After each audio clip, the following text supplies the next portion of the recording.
मंडी से कांग्रेस के प्रत्याशी हिमाचल जैसे शांत व साफ सुथरे प्रदेश में अपने विचारों की गंदगी परोस रहे हैं।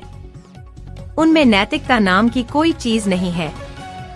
विक्रमादित्य शुरुआत से ही कंगना के नाम से डरे दिखाई दे रहे थे और ये बात जगजाहिर है, लेकिन अब उन्होंने नैतिकता की सारी सीमाएं लांघकर कंगना के खिलाफ नया प्रोपेगेंडा शुरू कर दिया है। उन्होंने कहा कि लोगों के दिमाग में गंदगी नहीं, बल्कि विक्रमादित्य कंगना के खिलाफ गंदगी भरने का कार्य कर रहे हैं। एक पढ़े लिखे प्रत्याशी से जनता विजन की उम्मीद करती है, परंतु यहाँ साफ दिखाई दे रहा है कि इस बिगडेल व्यक्ति का मंडी के प्रति कोई विजन नहीं है और इन्हें मात्र अपनी सियासत बचाए रखने के लिए कोई भी हथकंडा अपनाना पड़े या किसी हद तक भी गिरना पड़े, उसके लिए ये तैयार हैं। विधायक राकेश जम्वाल ने कहा कि मंडी देवभूमि है और कंगना मंडी की बेटी है। जब से कंगना एक प्रत्याशी के रूप में मंडी में घूम रही है, तभी से मंडी की जनता के साथ साथ यहाँ के देवी देवताओं का आशीर्वाद भी भरपूर मिल रहा है। मुझे लगता है कि कुछ दिनों पहले के बयान जिसमें विक्रमादित्य ने देव समाज व देवी देवताओं को राजशाही से दोयम बताया था और वही अहंकार उनके सिर चढ़कर बोल रहा है कि कंगना जिन मंदिरों में दर्शन कर रही हैं, उन्हें पवित्र करवाना पड़ेगा। विक्रमादित्य जी, आपको सिर्फ इतना ही कहना चाहता हूँ कि जब आप अपने राजशाही विचारों से बाहर नहीं निकल पा रहे तो लोकतंत्र के इस पर्व में आपका क्या काम है।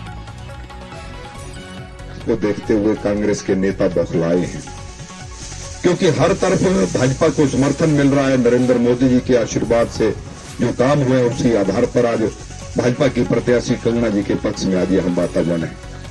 लेकिन कांग्रेस के प्रत्याशी बौखलाहट में है, हार को देखते हुए, क्योंकि उन्होंने अपने घर में हमेशा सत्ता को देखा है। पिताजी मुख्यमंत्री, माताजी सांसद, वो इस हार को पचा नहीं पा रहे हैं। अभद्र भाषा का प्रयोग कर रहे हैं, अभद्र टिप्पणियां कर रहे हैं। जैसा हमारी प्रधान जी ने भी यहाँ पर कहा कि हमारी हिमाचल की इस बेटी के खिलाफ ऐसी अनाप शनाप बयानबाजियां की जा रही है। हमारी प्रत्याशी पहनती क्या है, खाती क्या है, इन सारी बातों के बारे में चर्चा कर रहे हैं। उनको दिन में रात में भाजपा की प्रत्याशी नजर आ रही है। अब तो ऐसी अभद्र टिप्पणी कर दी कि जहां हमारी हिमाचल की ये बेटी जिस मंदिर में जाएगी उस मंदिर में सफाई करनी पड़ेगी। आप कल्पना करो कि हमारी बहु बेटियां मंदिर में जाएं तो वहां पर क्या सफाई करनी पड़ती है। इस प्रकार से भाषा का प्रयोग आज कांग्रेस के प्रत्याशी कर रहे हैं। मैं उनको थोड़ा कहना चाहूंगा कि थोड़े हद में रहें, मर्यादाओं में रहें। ये देवभूमि है, हिमाचल देवभूमि में हम देव संस्कृति को मानने वाले, देवी देवताओं को पूजने वाले लोग हैं, इसलिए थोड़ा बातों का जिक्र थोड़ा ठीक प्रकार से करें।